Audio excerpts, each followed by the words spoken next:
मुजाहिदीन के आतंकी फैजान को मध्य प्रदेश एटीएस ने गिरफ्तार कर लिया है। फैजान लोन वुल्फ अटैक की योजना बना रहा था और सुरक्षा बल के जवानों को निशाना बनाने की तैयारी में था। उसकी गिरफ्तारी के दौरान एटीएस ने उसके पास से हथियार, गोला बारूद और विभिन्न आतंकी संगठनों से संबंधित साहित्य और डिजिटल सामग्री बरामद की है। मुख्यमंत्री डॉक्टर मोहन यादव ने आतंकवाद और देशद्रोही गतिविधियों के खिलाफ जीरो टॉलरेंस की नीति अपनाई है, जिसके तहत एटीएस ने इस महत्वपूर्ण कार्यवाही को अंजाम दिया। पिछले 3 वर्षों में एटीएस ने विभिन्न आतंकी संगठनों के 55 सदस्यों को गिरफ्तार कर भारी मात्रा में हथियार और राष्ट्र विरोधी सामग्री जब्त की है।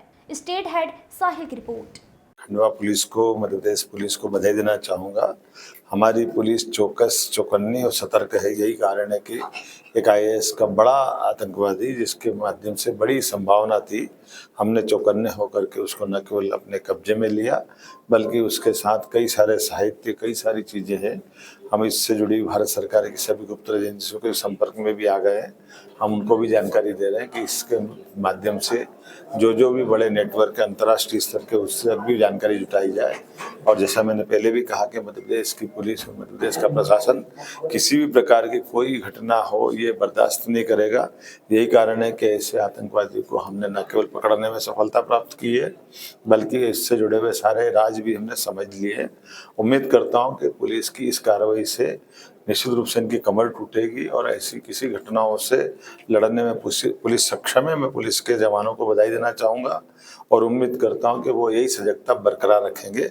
फैजान नाम का आतंकवादी, जिसके बारे में जानकारी मुझे दी गई है, इसके पास से आईएसआई से लेकर के कई सारे ऐसे साहित्य मिले हैं, जिसके माध्यम से कई वीडियो वो फॉलो करता था, कई प्रकार के प्रमाण मिले हैं और उससे कई प्रकार का असला मिला, रिवाल्वर मिली है, बाकी ऐसा खतरनाक साहित्य मिला है, जिसके कारण से उसके लिए खास करके भारत की सुरक्षा के लिए वो खतरा हो सकता था। मध्य प्रदेश की पुलिस को मैं एक बार फिर आपके माध्यम से बधाई देता हूँ। ये किस तरीके की मानसिकता है कि देश में रह रहे हैं, देश का खा रहे हैं, लेकिन ये बड़ा दुर्भाग्य के साथ कहना पड़ेगा कि ये ऐसी व्यवस्थाओं के खिलाफ ही तो हम कहते हैं। तो हमको कहा जाता है कांग्रेस के लोग कि ये हिंदू आतंकवादी। अब मैं किसको बोलना चाहूँगा? कांग्रेस के नेता को, जिससे सबक लेना चाहिए। ऐसी घटनाओं के कारण से ही तो देश की सुरक्षा व्यवस्था में खतरे में पड़ती है। मैं उम्मीद करूँगा कि पुलिस इसी प्रकार से सजगता के साथ इसी कठोर कार्रवाई करती रहेगी। ये जवानों पे हमले की प्लानिंग बना रहा था।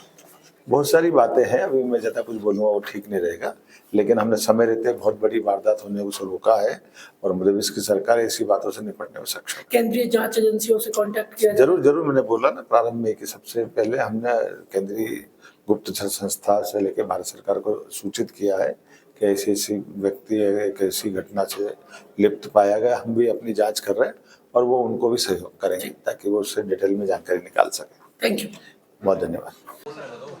मैं बोल लेता हूँ। आज एक बड़ी सफलता एटीएस को मिली है, जिसमें एक इंडियन मुजाहिदीन के आतंकवादी, इंडियन मुजाहिदीन के आइडियोलॉजी फॉलो करने वाले आतंकवादी को, जो एक लोन वुल्फ अटैक प्लान कर रहा था, उसे पकड़ा गया है। मुख्यमंत्री डॉक्टर मोहन यादव जी द्वारा आतंकवादी एवं अन्य देशद्रोही गतिविधियों की रोकथाम के लिए जो जीरो टॉलरेंस की नीति अपनाने का निर्देश दिया गया है, इसी के अनुक्रम में एटीएस द्वारा संपूर्ण प्रदेश में सतत निगरानी रखी जा रही है, जिसके चलते आज ये सफलता मिली है। आज सुबह हमारे पास रिलायबल इनपुट ये आया था कि एक व्यक्ति है जो कि इंडियन मुजाहिदीन के आइडियोलॉजी से प्रभावित है और कोई बड़ा अटैक प्लान कर रहा है। इस पे हम लोग वर्क कर रहे थे और इसी बैकग्राउंड में आज सुबह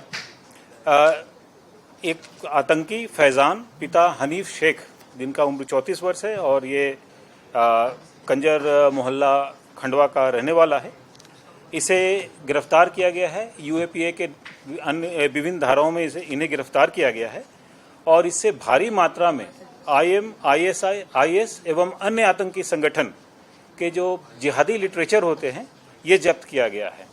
4 मोबाइल फ़ोन, 1 पिस्टल, 5 जिंदा कारतूस, साथ ही साथ सिमी संगठन के सदस्यता के जो फॉर्म्स हैं वो भी इनसे मिले हैं। इनके कब्जे में जो मोबाइल और डिजिटल डिवाइसेस मिली हैं उनसे हम लोगों के पास कई फ़ोटो और video Indian Mujahideen, ISIS, Jaish e Mohammed, Lashkar e Taiba आदि संगठनों के वीडियोस मिले हैं, फ़ोटोज़ मिले हैं।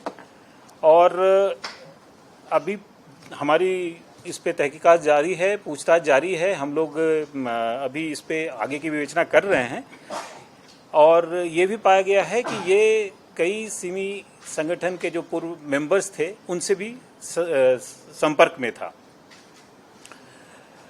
इसके जो सोशल मीडिया प्रोफाइल है उसमें भी इसने इंडियन मुजाहिदीन से संबंधित जिहादी पोस्ट अपलोड कर रखा है। पाकिस्तान में जो ट्रेनिंग्स चल रहे हैं टेररिस्ट कैंप के, उसके वीडियो हैं। मसूद अजहर, लश्कर ए तैयबा के तकरीर के पोस्ट एवं कंधार विमान अपहरण की कहानी तथा मुल्ला उमर के बयान एवं अंसार गजवातुल हिंद से संबंधित पोस्ट सोशल मीडिया के माध्यम से प्रसारित किए जा रहे थे। ये लोन वुल्फ अटैक प्लान कर रहा था और सबसे इसमें सनसनीखेज कहा जा सकता बात ये था कि ये सुरक्षा बल के जवान एवं उनके परिजनों की निगरानी एवं रेकी कर रहा था और कोई इस तरह का वारदात करना चाह रहा था जिससे कि एक जो स्टेट है उसको वो चैलेंज कर सके, सुरक्षा के तंत्र पे अटैक करना चाह रहा था। ये इसकी डिज़ाइन थी। ये यासीन भटकल जो इंडियन मुजाहिदीन का संस्थापक था और अबू फैजल से बड़ा मुजाहिद बनना चाहता था और इसने अपने योजना को अंजाम देने के लिए स्थानीय जो अवैध हथियार के तस्कर होते हैं और अंतर्राज्यीय जो तस्कर हैं उनसे भी संपर्क कर रहा था। अभी इससे प्राइमा फेसाई हमारे पास इतनी जानकारी मिली है और इस पे UAPF के FIR किया गया है। इन्हें पुलिस रिमांड में लिया जा रहा है और इससे आगे पूछताछ करके और भी जो एविडेंस मिलेंगे और भी जो लीड मिलेंगे वो हम आप लोगों के साथ शेयर करेंगे। ये थोड़ा सा मैं और टाइम लेना चाहूँगा इस पे ये बताने के लिए कि ये ATS का पिछले 3 साल में 6 बड़े ऑपरेशंस हुए हैं जिसमें हमने 55 आरोपियों को गिरफ्तार किया है और ये जो ऑपरेशंस हुए हैं इसमें 6 विभिन्न जो टेररिस्ट ऑर्गेनाइजेशंस हैं उन पे कार्रवाई हुआ है। ऑपरेशन तो 6 से ज़्यादा भी हुआ है, उसका एक विवरण डाला हुआ है और बाकी जो इंडियन मुजाहिदीन, ISIS और अन्य संगठनों पे जो हमारी सफलता रही है उसका भी एक ब्रीफ प्रेस नोट में दिया गया है। प्लीज़ सर, आपने लिखा है